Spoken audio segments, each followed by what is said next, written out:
किसी गांव में रवि नाम का एक गरीब और मेहनती किसान अपनी बूढ़ी माँ के साथ रहता था।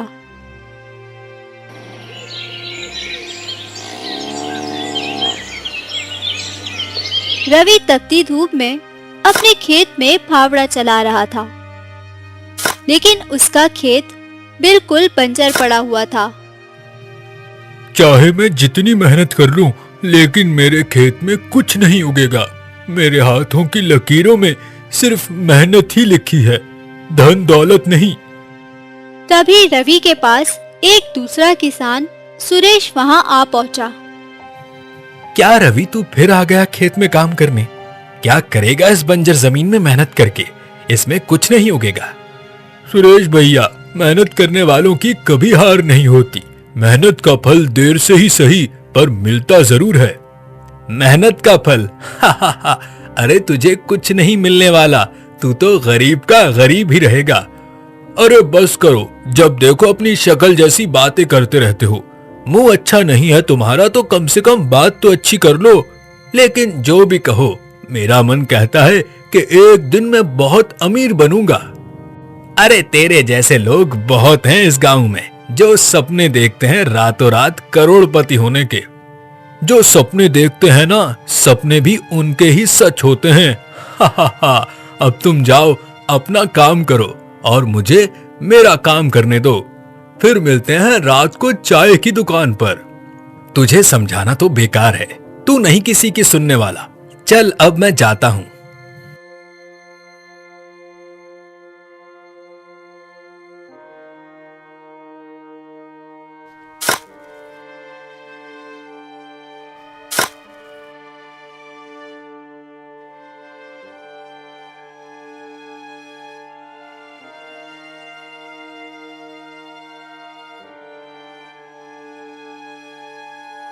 शाम को जब रवि अपने घर वापस लौटा तो उसकी माँ उसके ही इंतजार में बैठी थी। न जाने मेरे बेटे की किस्मत कब बदलेगी। अरे तुम इतना परेशान क्यों होती हो माँ? किस्मत तो होती ही बदलने के लिए है, कभी ना कभी बदल ही जाएगी।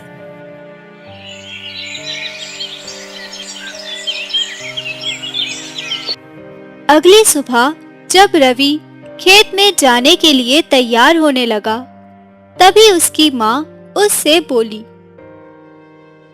बेटा, घर में लकड़ियाँ नहीं हैं, तू जंगल जाकर पहले लकड़ियाँ ले आ, खेत में बाद में चले जाना। ठीक है माँ, मैं तुमको लकड़ियाँ ला देता हूँ। ऐसे बोलकर वो जंगल की ओर निकल पड़ा।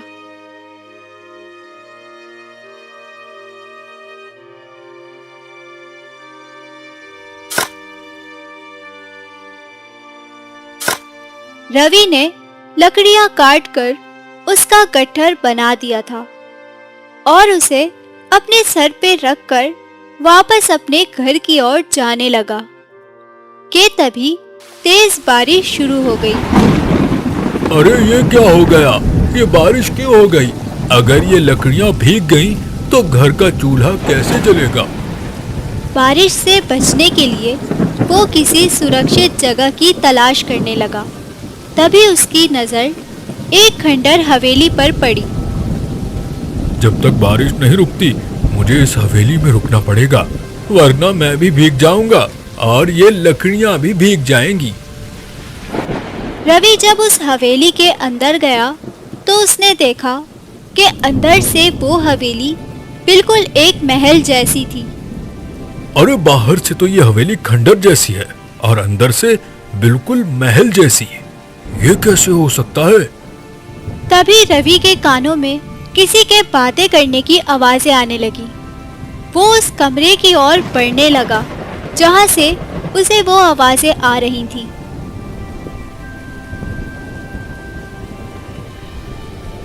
हैं? ये क्या? ये बड़े से पिंजरे में तोता किसने बंद किया? और ये लोमड़ी यहाँ किसने बांधी? तभी तोता इंसानी आवाज में बोला, आखिरकार तुम आ ही गए रवि। कोई बात नहीं तोते भैया, ये यहाँ आ गया, हमारे लिए तो यही बहुत है। तुम दोनों इंसानी आवाज में कैसे बोल सकते हो?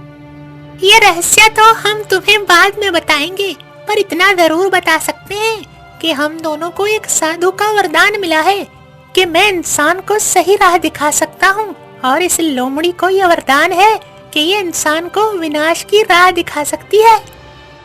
ये सुनकर रवि चौंक कर बोला, तुम्हारा क्या मतलब है?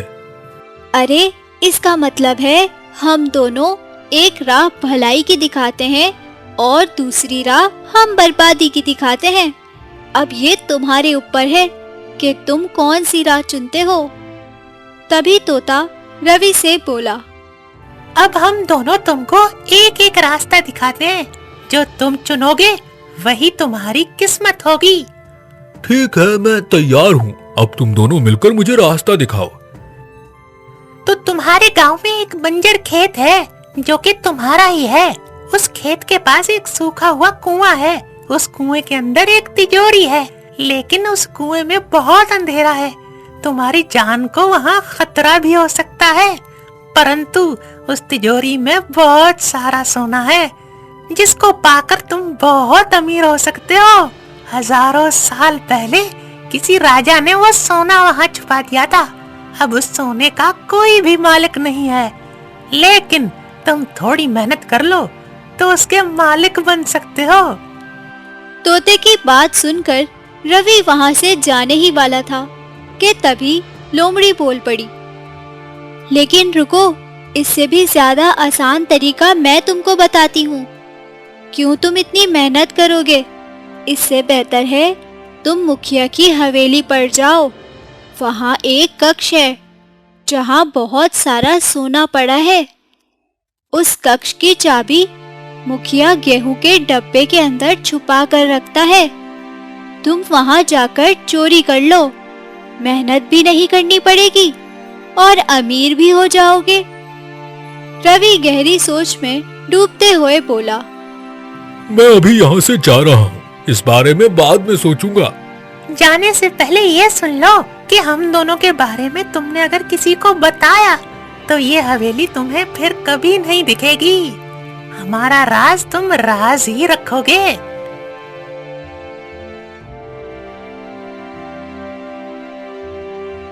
रवि सीधा अपने बंजर खेत के पास चला गया।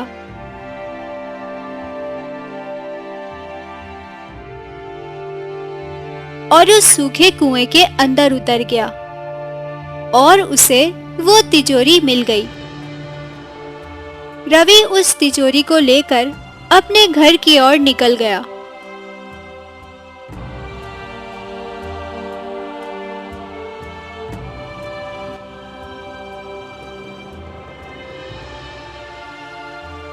रवि, ये तू कहाँ से लाया है?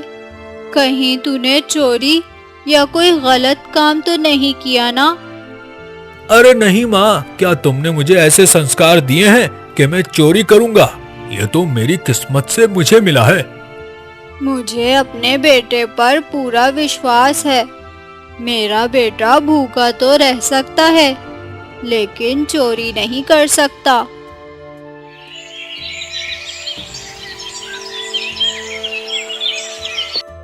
उस दिन के बाद से रवि की किस्मत बदल गई थी। अब वो एक बड़ी हवेली में रहने लगा। उसने खेती बाड़ी छोड़कर व्यापार का काम शुरू कर दिया था और अब उसके हालात पहले से बहुत अच्छे थे।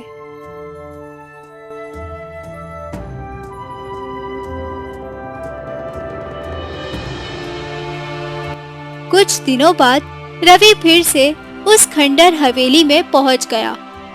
अरे लगता है तुमने अच्छाई का रास्ता चुना, तभी तुम यहाँ वापस आ सके। अब मेरी बात गौर से सुनो। महाराजा विक्रम अपने महल में लोगों की परीक्षा ले रहा है। जो जीत गया वो महाराजा का अगला महामंत्री बन जाएगा। तुम वहाँ जाकर अपनी किस्मत आजमाओ।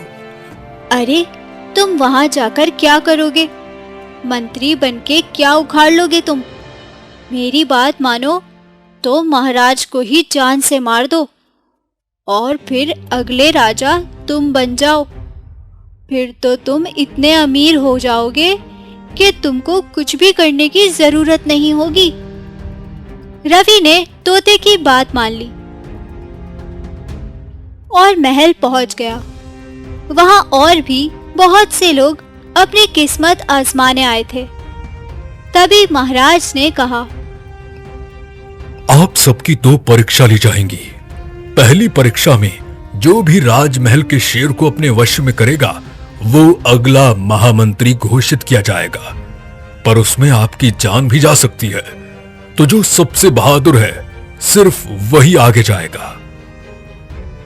रवि शेर के सामने जाता है और बहुत ही बहादुरी से उसके सर को सहलाता है और उसकी आंखों में देखकर उसको बैठने का इशारा करता है।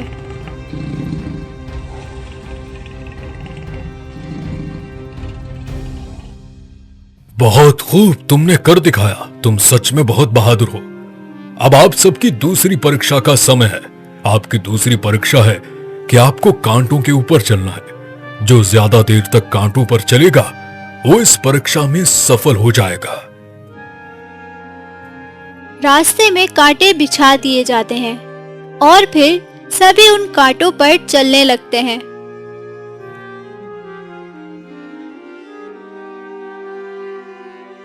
हो, अब मैं नहीं चल सकता। मेरे पांव से खून निकल रहा है। रवि बिल्कुल शांत रहकर चुपचाप चले जा रहा था और बाकी के लोग उस परीक्षा में धीरे धीरे हार रहे थे। अब रवि अकेला उस कांटे भरे रास्ते में चल रहा था और बाकी के सारे युवक हार चुके थे। तो दोनों परीक्षा में जो जीता है वो रवि है।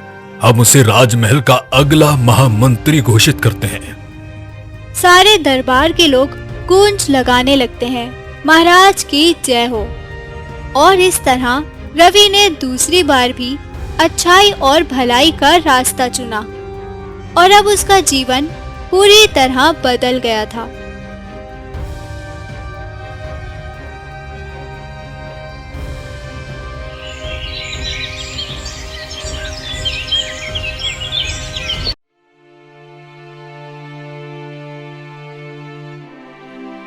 अरे रवि, तुम तो सच में तकदीर वाले हो। बड़े बड़े लोगों का सपना है राजमहल का महामंत्री बनना। भला कौन सोच सकता है एक गरीब किसान राजमहल का महामंत्री बन सकता है। तुम तो बड़े किस्मत वाले हो।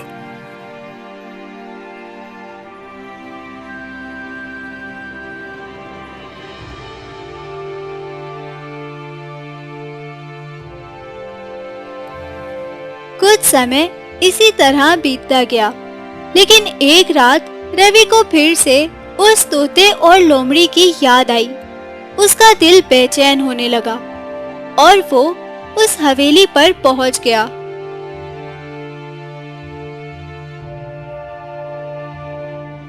तोता और लोमड़ी रवि को देखकर चौंक गए। अरे, हमें तो लगा था कि तुम हमें भूल गए होगे। अरे, तुम दोनों को मैं कैसे भूल सकता हूँ। मैं आज जो कुछ भी हूँ तुम दोनों की वजह से तो हूँ, लेकिन आज मैं ये जानने आया हूँ कि तुम दोनों आखिर हो कौन। हाँ, अब वक्त आ गया है सच्चाई बताने का और हमारे शराब से मुक्त होने का। तुमने हर बार भलाई का रास्ता चुना, इसीलिए हमें भी आजादी मिल रही है। हम तो बस रास्ता दिखाते हैं, ऊपर वाले ने भी तो हमें इसी चीज का हक दिया है। चुनाव हमारा और किस्मत का लिखा उसका। मैं कुछ समझा नहीं। तुम दोनों मेरी मदद कर रहे थे या मुझे मेरे रास्ते से भटका रहे थे? हमें एक साधु का श्राप मिला हुआ है। आज से 300 साल पहले यहाँ के राजा ने तकदीर परखने की ठानी थी। उसने सोचा कि इंसान की आत्मा में प्रवेश किया जाए तो उसकी तकदीर देखी जा सकती है। और फिर राजा ने मंत्र पढ़े और एक साधु की आत्मा में प्रवेश करने की कोशिश की, जिसकी वजह से साधु बाबा नाराज हो गए। राजा तो उसी वक्त खत्म हो गया और हम उसके 2 सिपाही, हमें साधु बाबा ने श्राप दे दिया।